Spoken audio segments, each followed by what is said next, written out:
The following program is brought to you free of charge by the sponsorship of Novus Ordo Watch. See for yourself that the Church of the Second Vatican Council is not in fact the Catholic Church of the ages. Go to novusordowatch.org.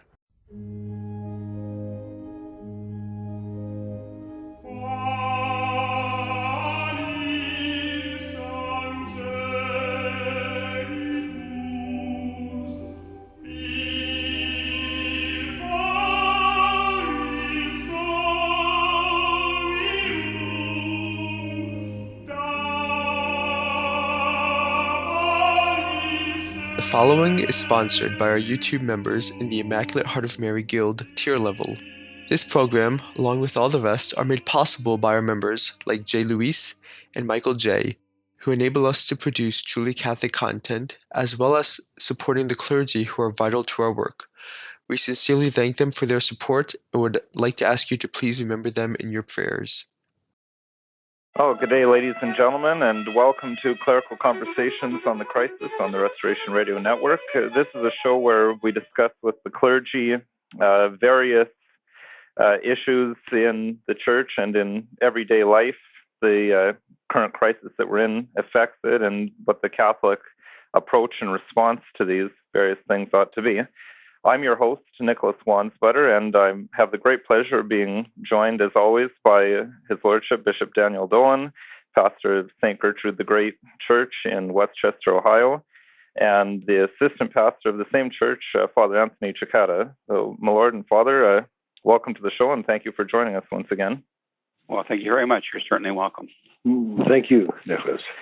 So today on Clerical Conversations, we're going to be following up a little bit on last month's episode. Last month we did a summer news roundup talking about various things that have been going on over the past few months, including the wars raging in the Ukraine involving Russia, talking about the riots near St. Louis. We talked about the constant wars that the modern state, specifically the United States, but many other modern so-called democratic states are engaged in. And we wanted to follow up a little bit on that. And this episode will be speaking more specifically about militarism. And we take it from the approach of Machiavelli versus St. Martin of Tours as our two competing viewpoints that we'll be looking at. But before we get into the meat of that material, my Lord, could I ask you to start us off with a prayer? Absolutely. Thank you. This is the classic prayer for peace. Give peace, O Lord, in our time, because there is none other that fighteth for us, save thou only, O our God. Let peace be within thy ramparts and ease in thy strongholds. Let us pray. O Christ, the peace of heaven and the great calm of earth, cause thy peace and quiet to abide in the four quarters of the world, and especially in thy holy Catholic Church. Bring wars on earth to an end, scatter the nations that delight in war, so that we may enjoy a quiet and peaceful life in all sobriety and fear of God, who livest and reignest forever and ever. Amen. Well, thank you for that, Lord. And I think to start off our discussion, I know, my Lord, you wanted to talk a little bit about the kingship of Christ and how that ought to apply to our age today. Thank you, Nicholas. Yes, I've been thinking about that a lot lately. It's a term, and the feast, the liturgical feast that celebrates the reality of that term is coming soon, the last Sunday of October.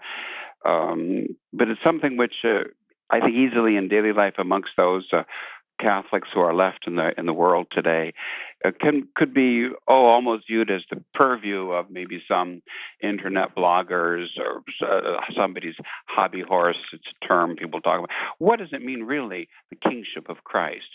And or else it could be reduced to some sort of a fantastical notion of that America somehow has to become a truly a Catholic nation, and that somehow we, if that doesn't happen, then we don't know what else is going to happen. So we really don't do anything.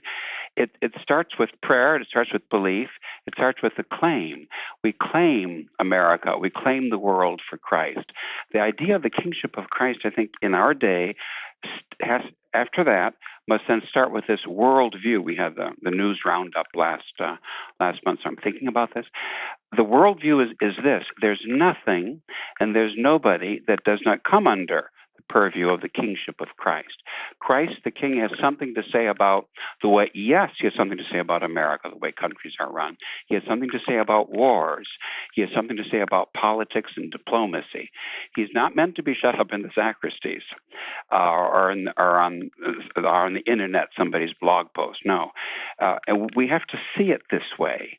And if we see it this way, then we make judgments, we hold opinions, and we try to persuade others accordingly, according to the kingship of Christ. So today we want to talk about soldiers. We want to talk about militarism. We want to talk some more about the wars, because we live in a world in the West of perpetual war now.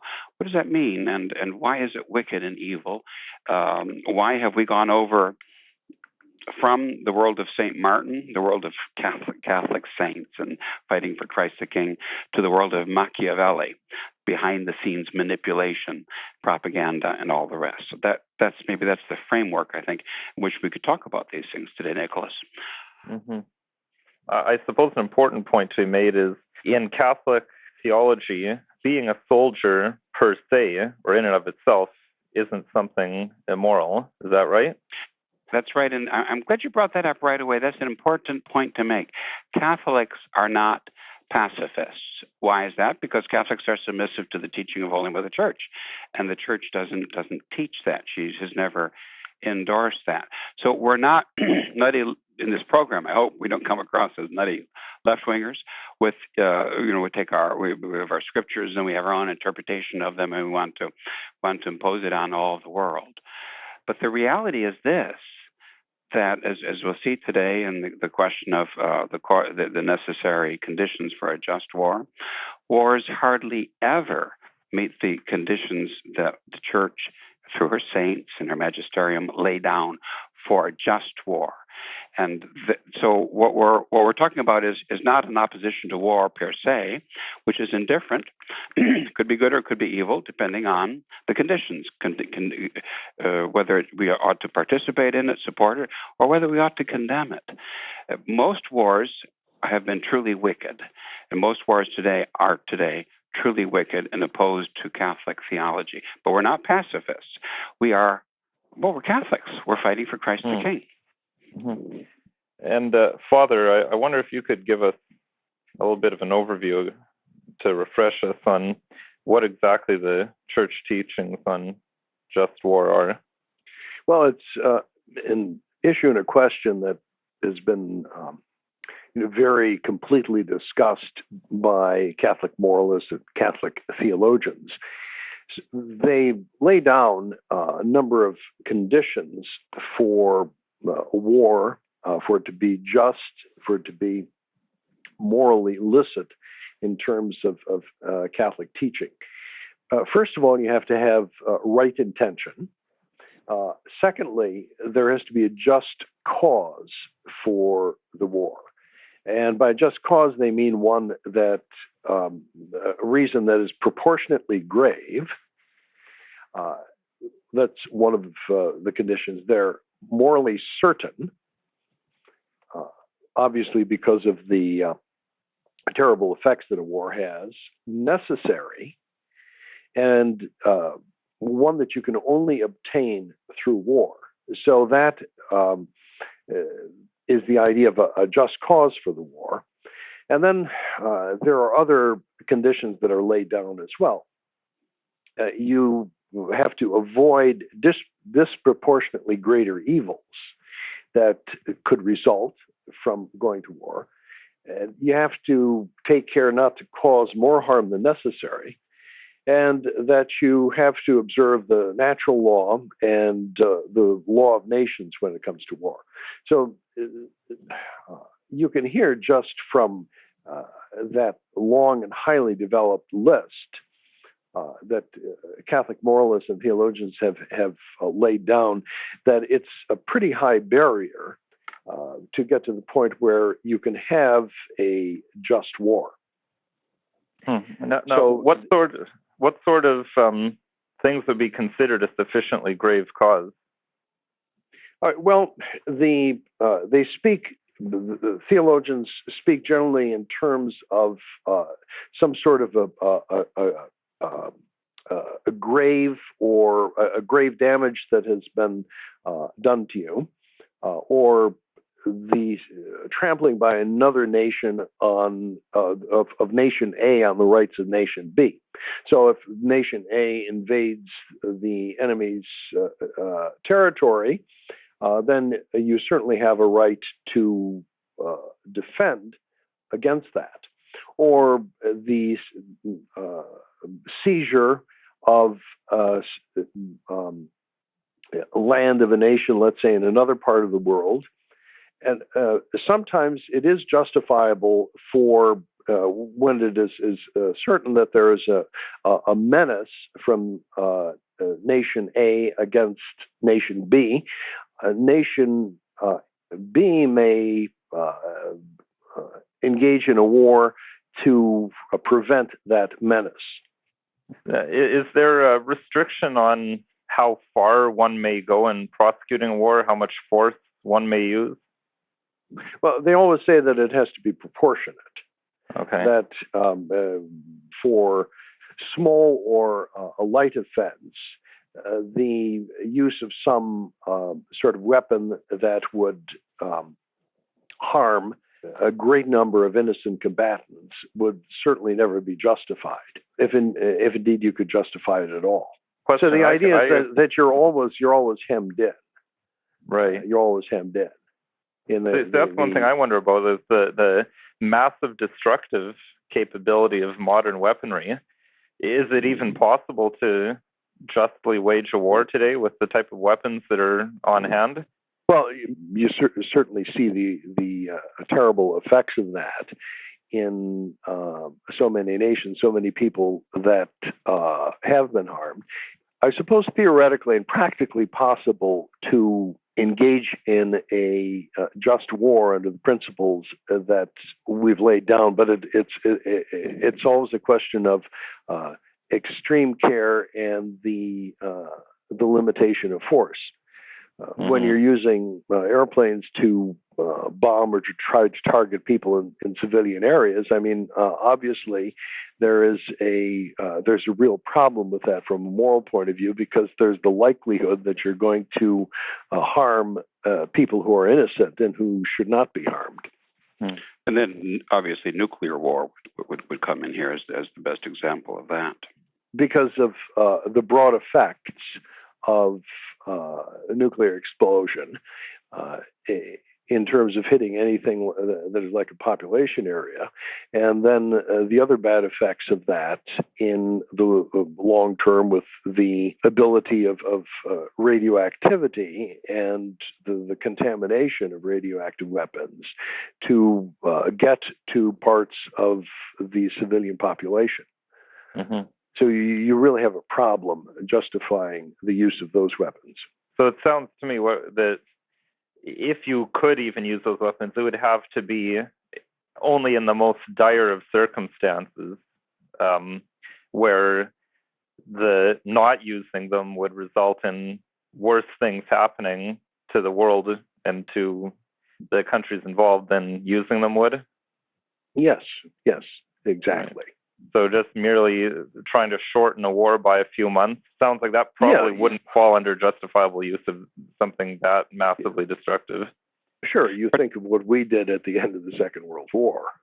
So. Particularly when that was put forward as a reason, was it the reason, or was it simply an excuse? Yes, right. Good question. Good question, especially when dealing with politics and with politicians. Which takes us to Machiavelli, right? Indeed, it does. We live in the age of Machiavelli. Everything is manipulated behind the scenes. Scenarios are set up. the propaganda is pumped out using all of the exorbitant means that are available today in order to hoodwink the populace into going along with it. And in the populace, unfortunately, one must include as well the clergy and even the hierarchy, who sometimes simply were not present or not vocal enough to give a clear moral leadership against the propaganda, against the confusion, against the lies, and they allowed themselves to be manipulated too. So, and it's Machiavelli behind everything for the evil and the wicked purposes of these wars. Sometimes it simply is the power of the moment, the glory of the country, the empire, and then sometimes it's ideological. I think from the late Renaissance, I've been seeing this with the Root of the Rot series, also on Restoration Radio, free advertisement. That since the time really of Machiavelli and before him Marsilio of Padua, the French Philip the Fair, the German Frederick Barbarossa, their battles against the Church, against the Pope, for secularism, for a secular, non-Christ the King approach to life and society and power. Those are all factors. So, but increasingly, then from leading into the era of the revolutions, the Protestant Revolt, and then especially the French Revolution, wars serve an ideological purpose. Sometimes a direct one, and then sometimes an indirect one. But the trouble that we face, the trouble that our listeners face, and anyone faces wants to be a thinking human being, much less a Catholic, a servant, a soldier of Christ the King. How do you get past all the lies and all the confusion just to be able to sort this stuff out?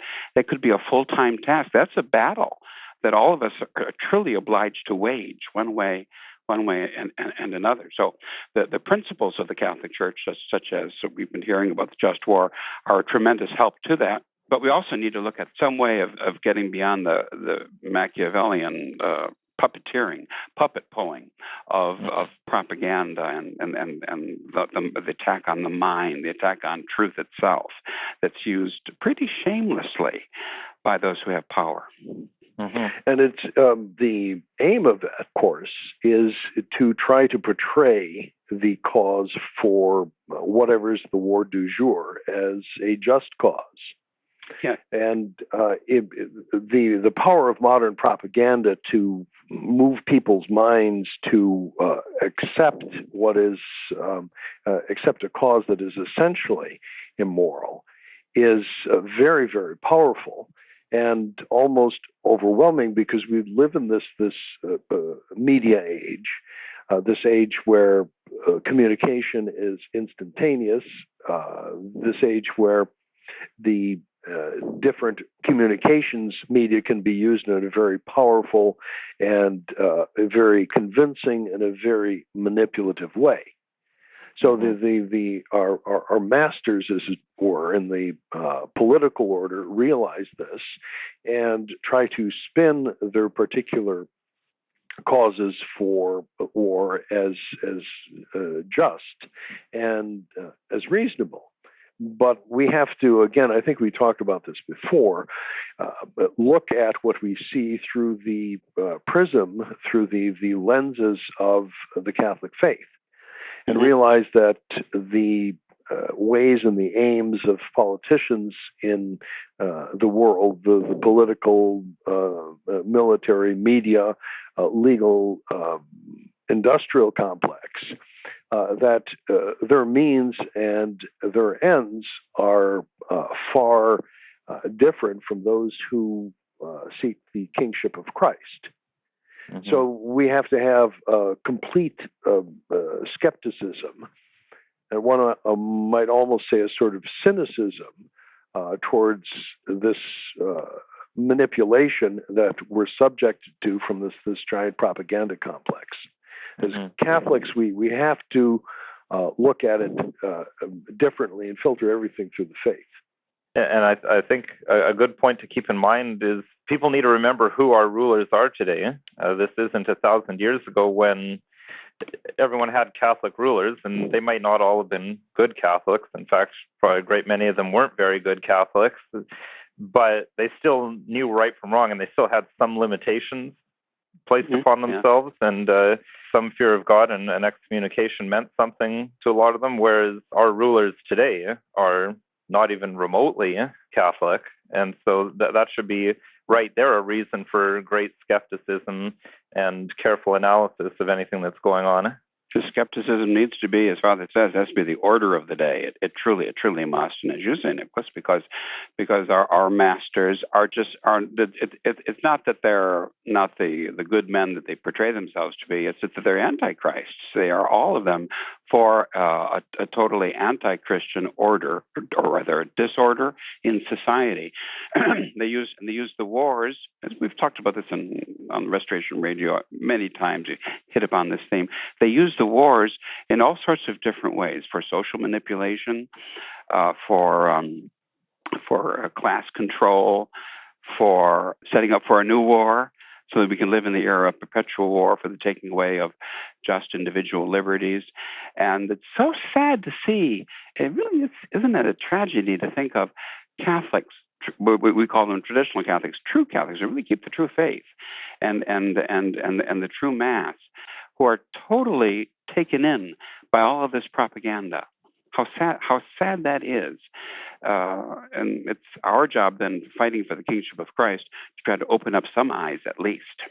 Now, I'm just trying to thinking what's the Catholic response if you're already a soldier in this? And I know, Lord, you wanted to talk a bit about the story of St. Martin of Tours. So it occurs to me that that's a good example of a Catholic who was a soldier in a completely non-Catholic regime and military, and what his reaction was may be useful for us to discuss at this point. Yes, but we could maybe sort of, in effect, put the cart before the horse here, because we could talk about how St. Martin dealt with the issue, and then maybe talk about how it really is an issue for many of our young people who are tempted to join the military. But first of all, a little bit about St. Martin, who comes from Pannonia, ancient Hungary, and the Roman Empire. His father's a soldier, and because his father is a soldier, there's a law in the Roman Empire that the son must then enter the army as well. So at 15, his father's a pagan, his mother's a Christian, but his father's a pagan. So he delivers him over, but he's a catechumen.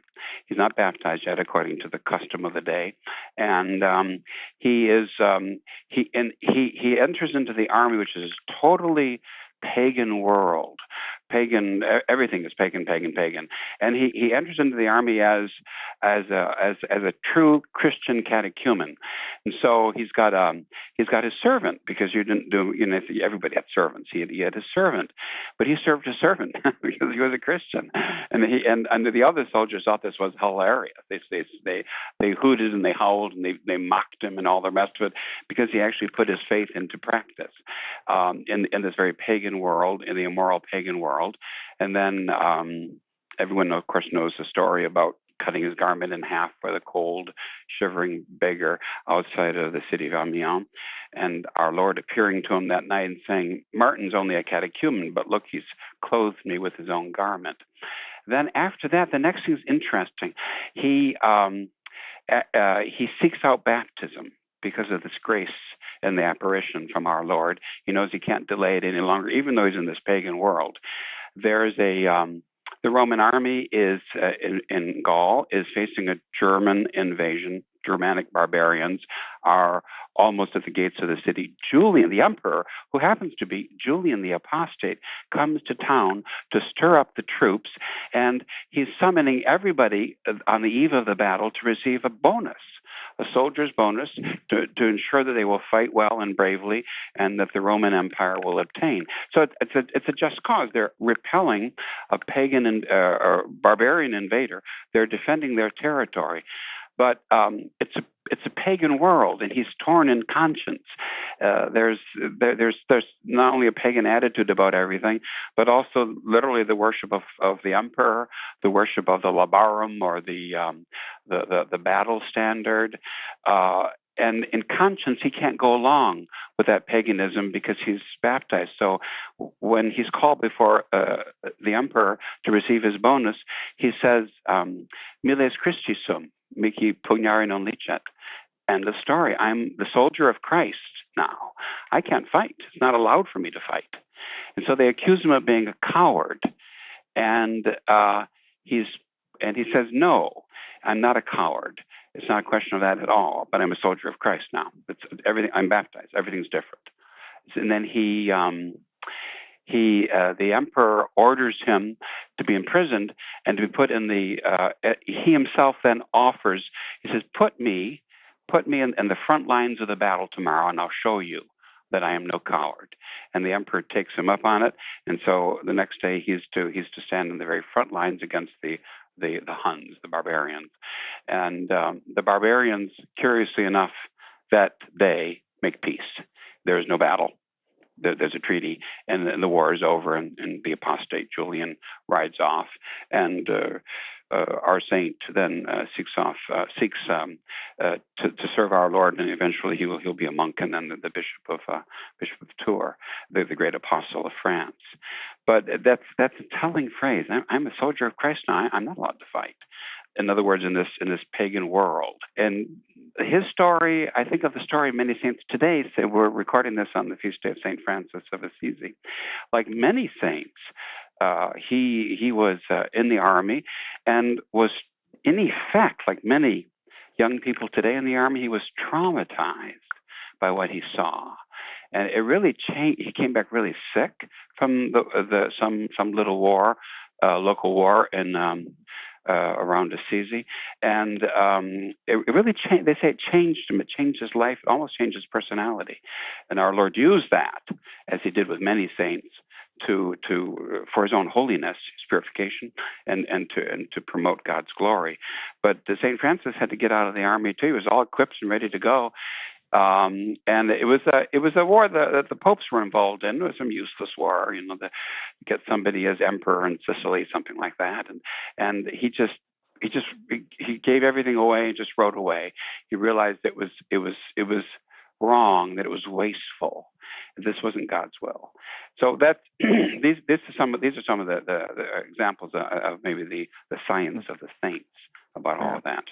I looked up in preparation for the show a couple of speeches of Saint Bernard of Clairvaux to see what sort of things he had to say about the when he was preaching. I think it was the Second Crusade, and it's interesting to see his take on it, because that was a just war approved by the Pope. But he frames it in terms of it's a penance to this isn't man's glory to go to war even in a just cause, but he frames it as a penance in a speech that he gave around 1145.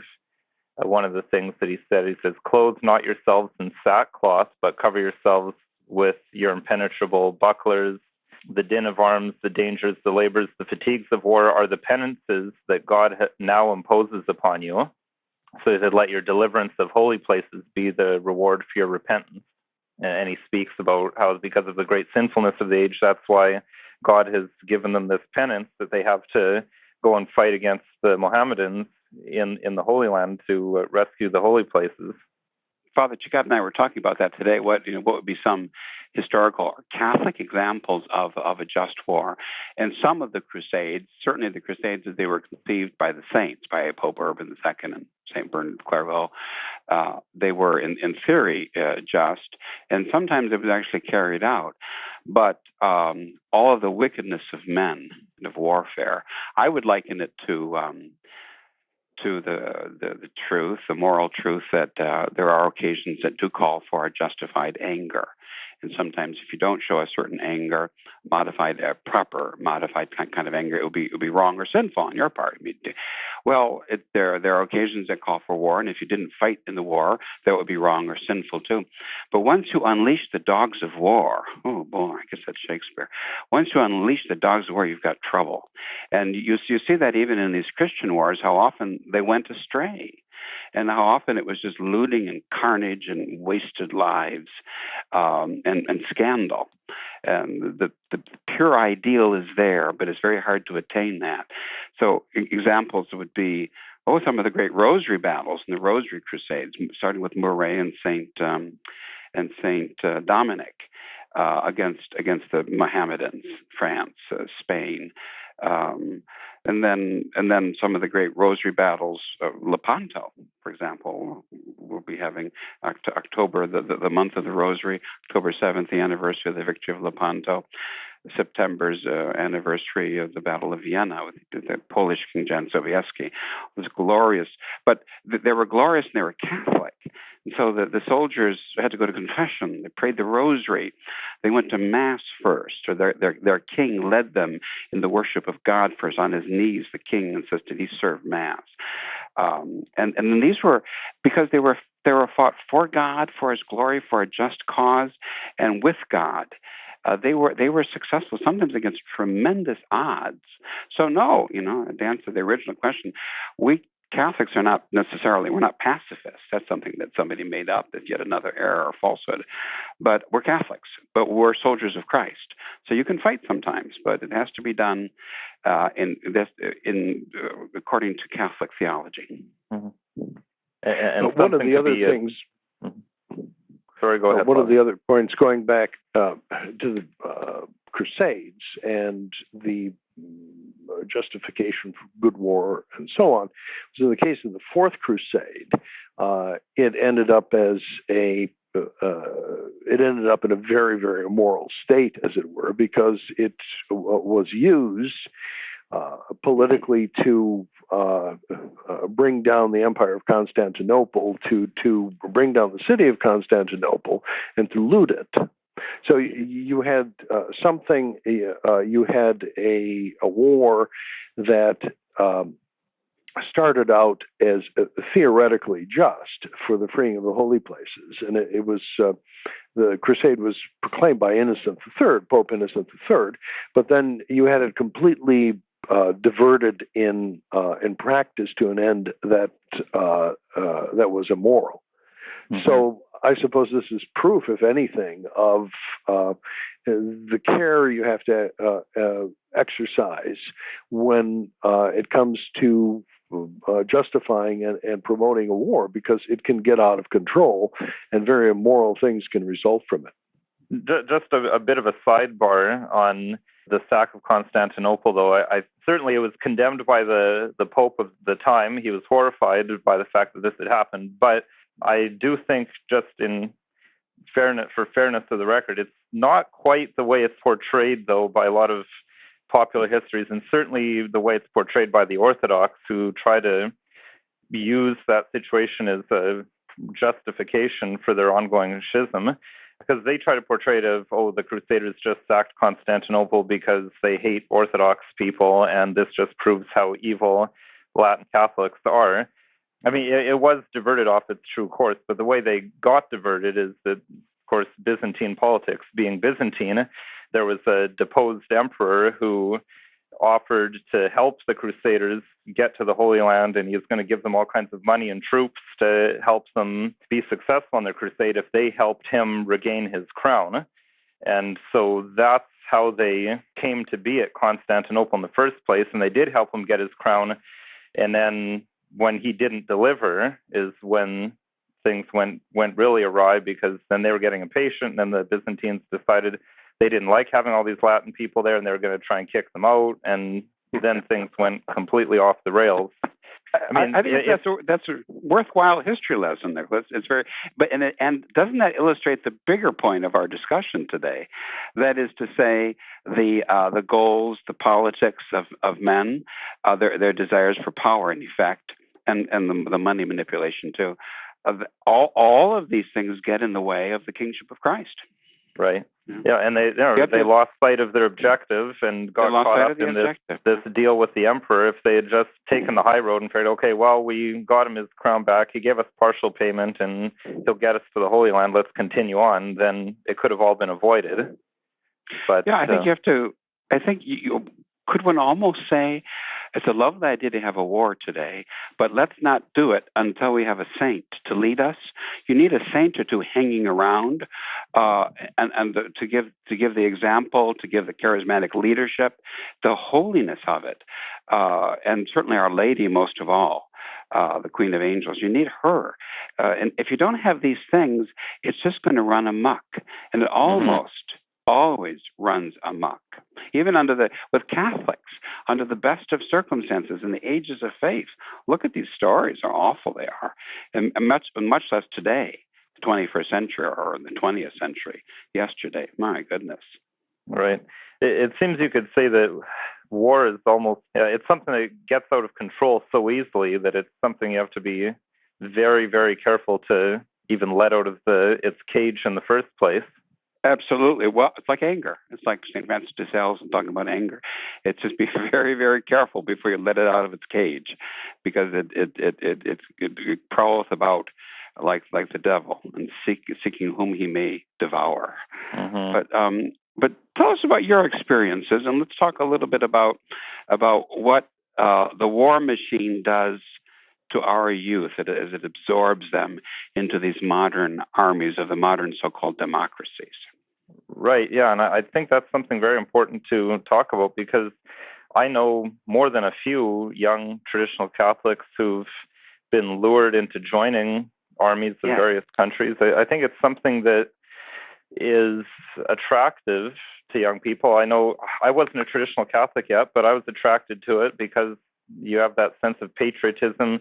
And I think a lot of people, they have a view of what the armies were like in the past, our grandfathers, their fathers' army, what it was like then. So I was in the army for 4 years. And I mean, aside from all the unjust wars that are going on, that's one part of the problem. Is I wouldn't join the army now or have any of my sons join the army now, just because I wouldn't want them fighting in wars like that. But the other or your daughters join the army either, right, Nicholas? Well, yeah, and doesn't that point out one of the big problems today? Right, and that's the other issue. I think Father Cekada, we were talking the pre-show. You're saying that the modern military is used as a social laboratory.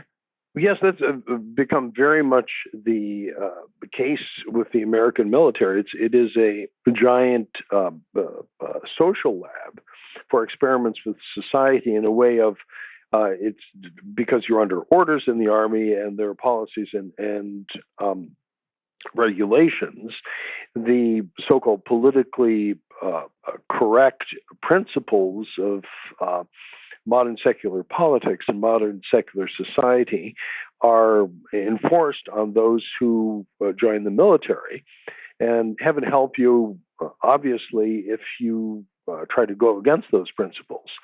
So it's done on this absolutely enormous global scale. What did we come up with for a number of people in the American military? How many million, Nicholas? 1.4 million are in active service, plus about another 800,000 in the reserves. So that's a giant social experimentation network.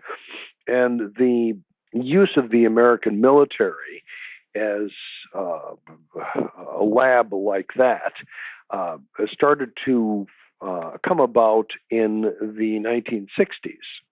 I suppose relatively immune from that sort of thing beforehand, but now with the advantages, again, of modern communications and the opposition to the military by the political left in the United States during the Vietnam War, and then the leftist principles and the socialization principles started to be enforced across the board in the United States military.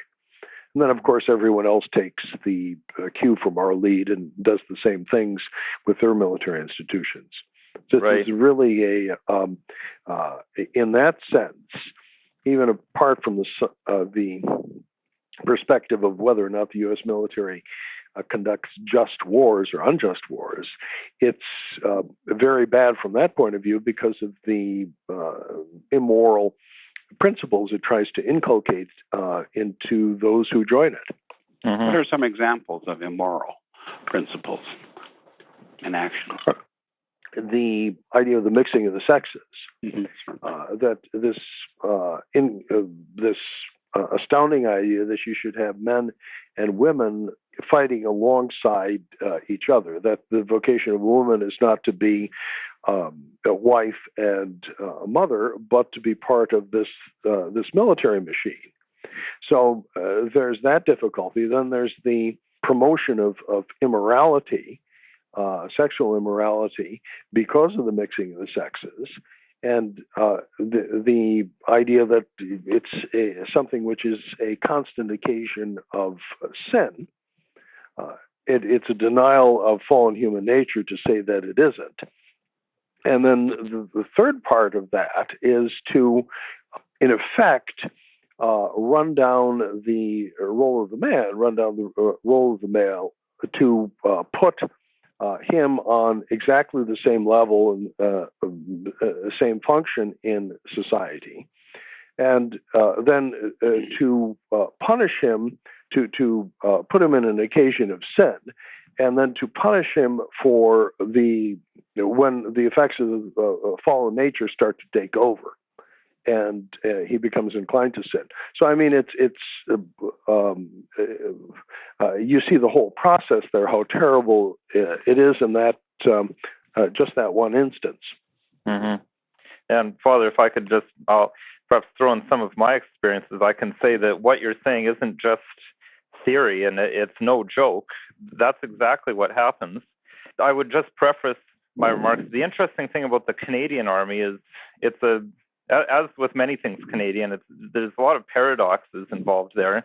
And interestingly, the regimental system that Canada has gives a lot of autonomy to the various regiments. So I belonged to a regiment called the Royal Winnipeg Rifles, and it just so happened that all of the senior officers in that regiment were very interested in the traditions of the regiment. They were very conservative-minded men. That they were definitely some natural virtues there, and they cultivated within that particular regiment a different, very old world, very British, very proper type of atmosphere. So I should say that I had many positive experiences from experiencing that aspect of the Canadian Army. But then when we'd go for training with all the other regiments in the summer, that's when you really see the social laboratory at work. And the Canadian Army, unlike the American Army, at least I don't think the American Army's implemented this yet, Canadian Army has women are allowed in the combat arms as well. And I was in the infantry. So there weren't many women because most of them got injured because they physically couldn't handle the training. But while they were around, I can attest to the fact that it was an occasion of sin, and there was a lot of sin going on. People would think, oh, well, you're in the midst of training. And this wasn't easy training. I mean, we'd go for weeks at a time without any sleep. We'd be constantly on the move doing things, yet people would still find a way to avail themselves of that. And then, as Father says, the temptation is laid out there. It's like putting a piece of red meat out on a plate in front of a dog, but then the army will land on you with both feet if you give into that temptation and grab the piece of red meat. So, I mean, that's got to have a very damaging effect on people, I'd think. And women aren't just put on the same level. They are often in command of men, which I think can be very emasculating to men. And I know male soldiers, they all deeply resented that. No one would admit it because you're not allowed to and you could get into trouble, but you knew that they all resented it.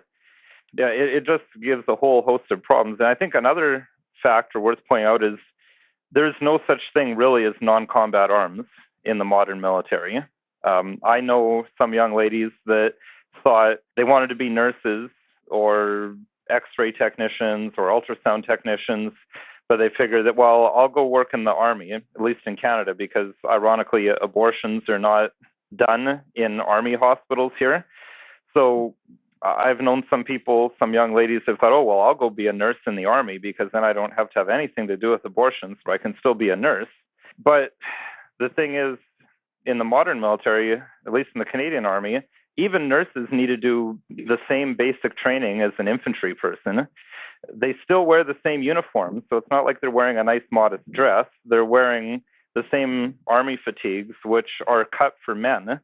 So they're, as immodest and unfeminine as pants are to begin with, when you cram a woman into army pants that are cut for a man, they become even more so because, men don't have as broad of hips as women. So And they even have them, nurses. Some ladies I know, they've been deployed to places like Haiti, and they have them carry weapons, which it's actually in a contravention of the laws of war for medics to carry weaponry. So that's another issue there. But I mean, I think I point that out to show to people that you can't even be lulled into thinking, oh, well, if I go into non-combat arms, maybe this wouldn't be as much of a problem. It's all a problem. And it's part of that total war concept, I think, of where they make all the citizens of a country into soldiers when there's a war. Well, now everyone who has anything to do with the army is a soldier. This isn't Florence Nightingale type nurses that you see in movies about World War I. They're soldiers who know how to bandage a wound as well. If I may, I think that this is an interesting point, maybe to make a point to say that what we've been discussing about the social laboratory and the petri dish of all this perversion and mix and immorality and all the unnatural elements of it, that's modern. But then I'm intrigued too, though, Nicholas, by your reference to the more traditional soldiers in the Winnipeg Rifles and the British traditions and all of the rest.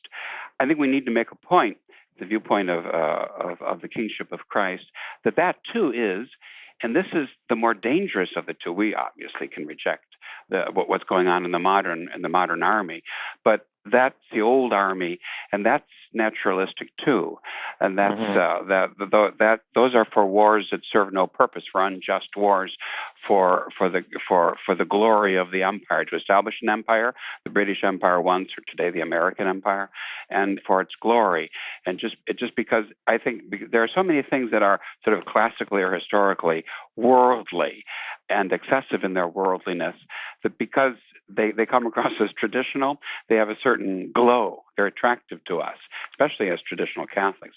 But we oughtn't to be taken in by that, because those two have their shameful history. It's just shameful history of World War I and all of the British youth who were slaughtered, and for what?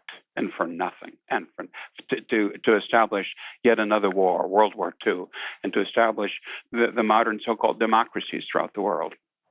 And to bring about social change, not just social change in the army or with the youth, but social change, again, the role of women working in the munitions factories and all of the rest. That's what they were up to. And then the tyranny, the taking away of the individual liberties and the reducing of the voice of the church and Christ the King. So all of these things are really going on when we talk about modern war, even the traditional modern war.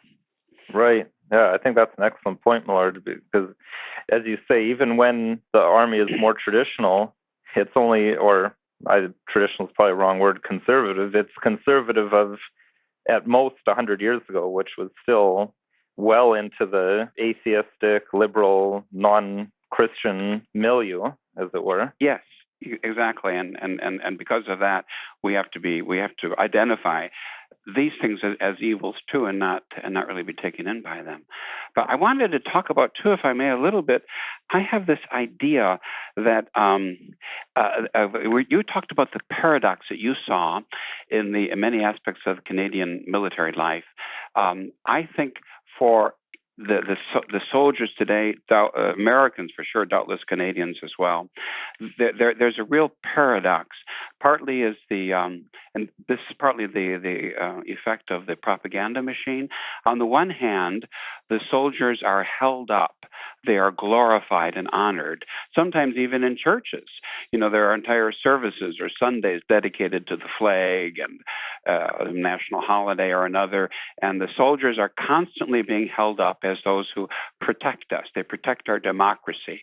I remember seeing in the Atlanta airport this summer a lady of a certain age going up to two soldiers in battle fatigues, and she wanted to kiss them and tell them how wonderful they were, and we're really with you and all. And it's a sad but a very telling sight that they're elevated.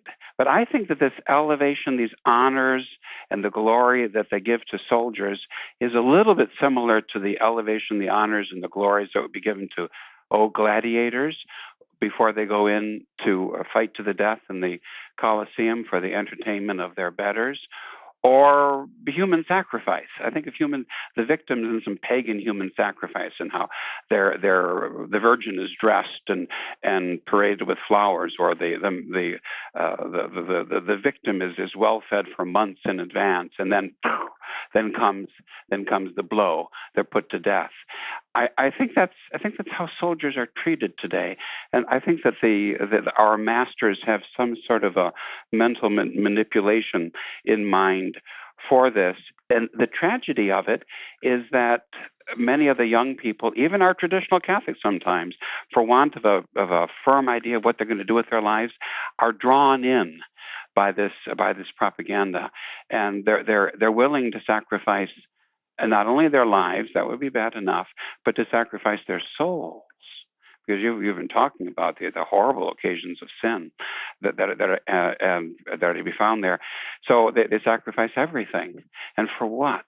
At the end of the day, we always have to ask that question. For what? Right. And I could hear some listeners perhaps objecting, well, there's occasions of sin in every line of work. But to me, I think a big difference is that in the Army or the Air Force and the Navy, you're under orders and you're forced, whereas in another workplace, if you're finding that there's a very bad occasion of sin, you can ask to be transferred, you could change to another job. A lot of jobs or employers these days, I find, are surprisingly amenable. If you go and ask them, can I not be put into this situation, or could I have this day off? In a civilian life, it's a lot easier to avoid those occasions, and you're never going to be in an occasion where you're being forced to literally sleep in the same room as a member of the opposite sex, for example, whereas in the Army, it's all enforced, and you can go to jail if you don't do what you're told. The thing about the modern armies is different, as we say, from my dad's army or your grandfather's army, is that in the case of the Korean War, and in the case of the Second World War, and even in the case of the Vietnam War, you were compelled by law to go into the Army or some other military service because the draft existed. So you were in perhaps in an occasion of sin, but you had no choice, as it were, from the point of view of the civil law, but to be there. Now it's different, because in the United States, as in so many other countries, the Army is all volunteer. You volunteer to put yourself in the occasion of sin.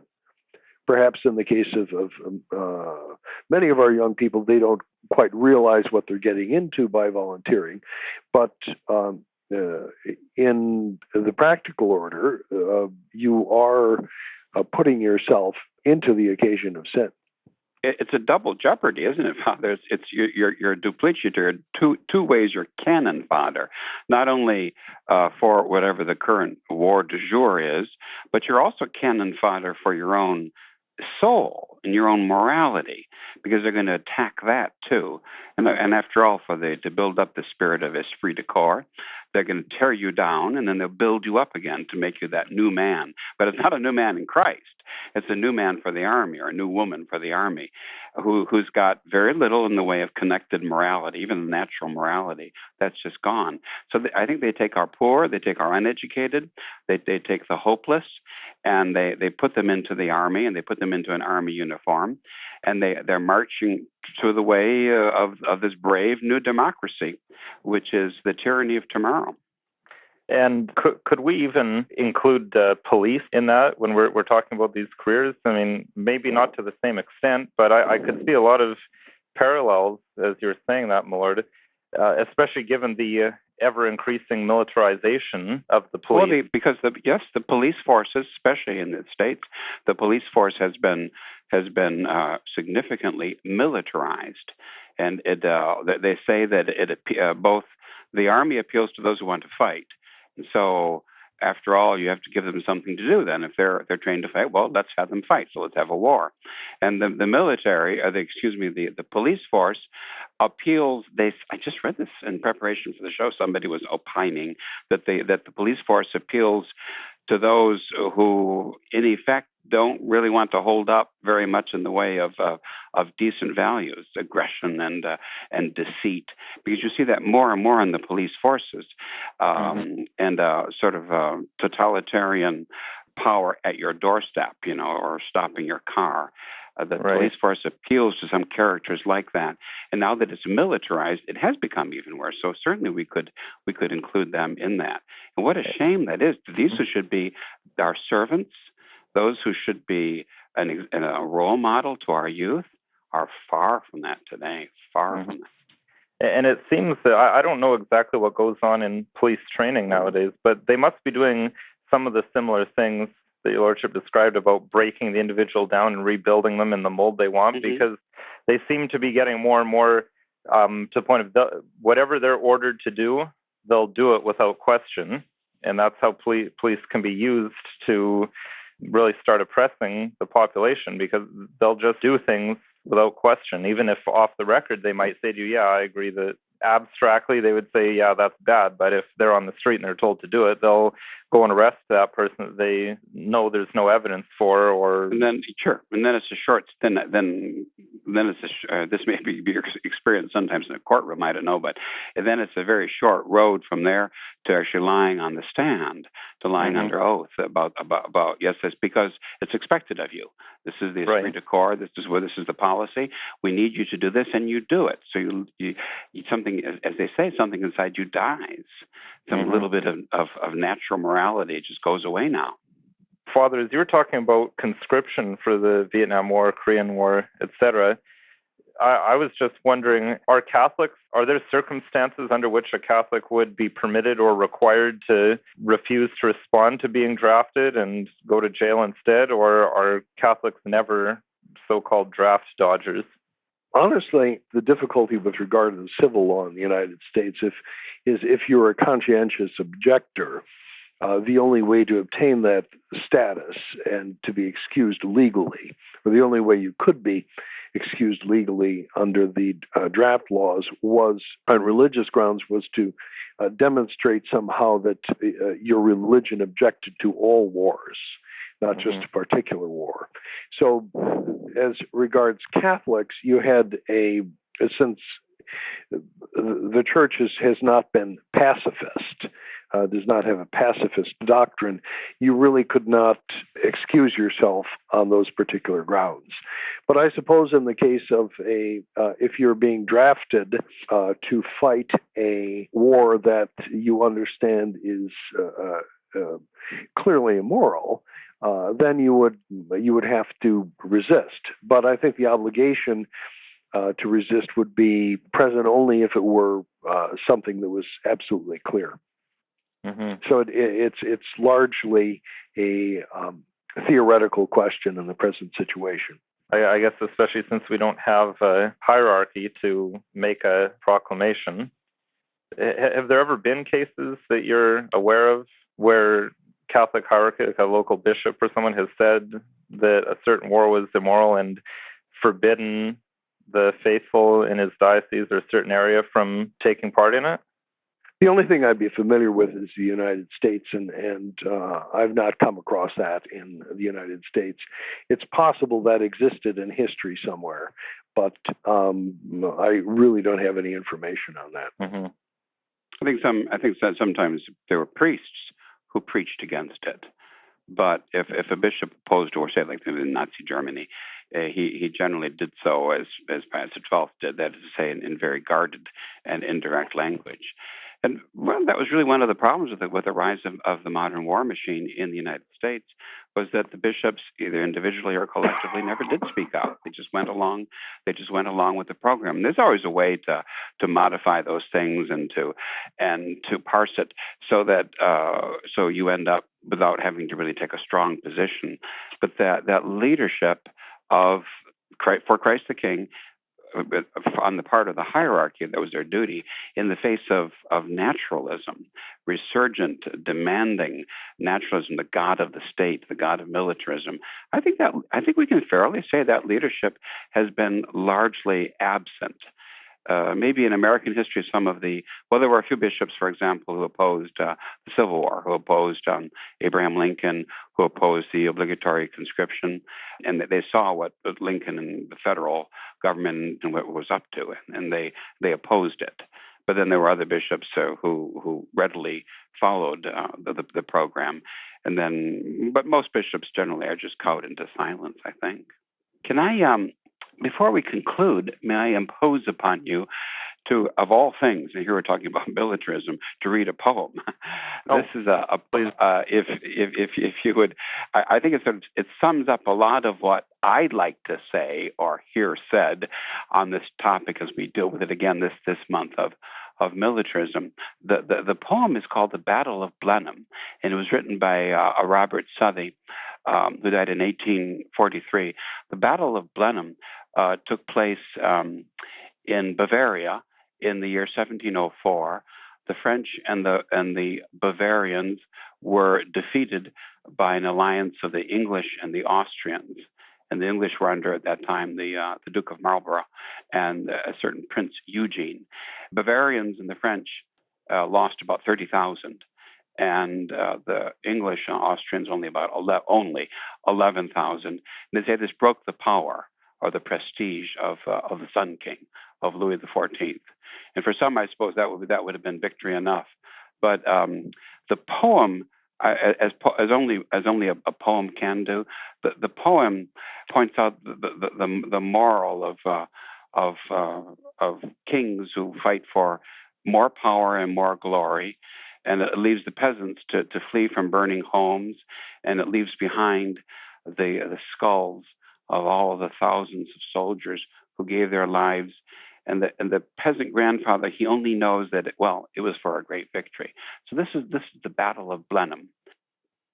It was a summer evening. Old Caspar's work was done, and he, before his cottage door, was sitting in the sun, and by him sported on the green his little grandchild, Wilhelmine. She saw her brother Peterkin roll something large and round, which he beside the rivulet in playing there had found. He came to ask what he had found that was so large and smooth and round. Old Caspar took it from the boy, who stood expectant by.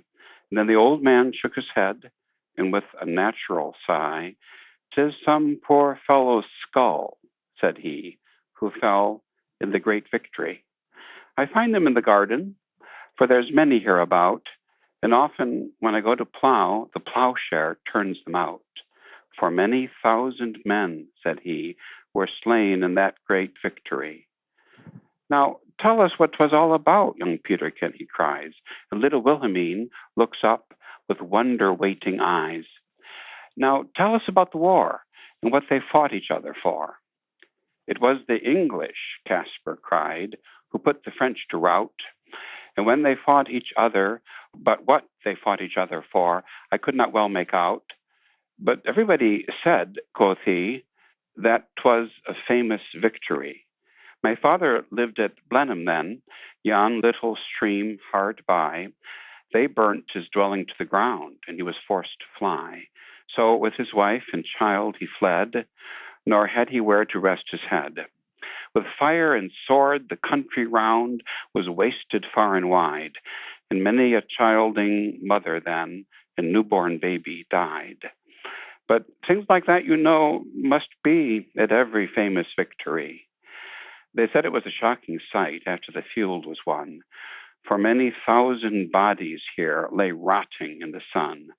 But things like that, must be after a famous victory. Great praise the Duke of Marlborough won, and our good Prince Eugene. Why, 'twas a very wicked thing," said little Wilhelmine. "Nay, nay, my little girl," quoth he, "it was a famous victory." And everybody praised the Duke, who this great man did win. But what good came of it at last, quoth little Peterkin. "Why, that I cannot tell," said he, "but 'twas a famous victory."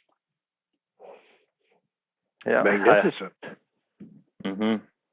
I think that's the perfect place to leave off. So thank you, my Lord and Father, very much for joining us again. And just remind listeners quickly that you can support the apostolates of Bishop Dolan and Father Cekada and access much more work of theirs, articles, live webcasts of masses from St. Gertrude the Great, especially if you live in an area where you have limited access to sacraments. All of that by visiting sggresources.org. Again, that's all one word, sggresources.org. So I'd encourage our listeners to visit that and to consider making a donation to the St. Gertrude the Great Apostolate to help in another way, with prayers, of course, but also if donations can help as well in the spreading of the kingship of Christ. So again, my Lord and Father, I know you have lots of other work to do, so I thank you again for joining us, and I'll let you get on with your days. It's been a pleasure having this clerical conversation, and thank you very much for facilitating it, Nicholas. God bless you. And God bless you all. Now, of course, listeners, if you have topics that you'd like to suggest or feedback or questions for us, you can reach us at clerical@truerestoration.org. Again, that's the word clerical, CLERICAL, @truerestoration.org. We're always happy to hear from listeners, happy to take show suggestions, things that you'd like to hear us discuss with the clergy.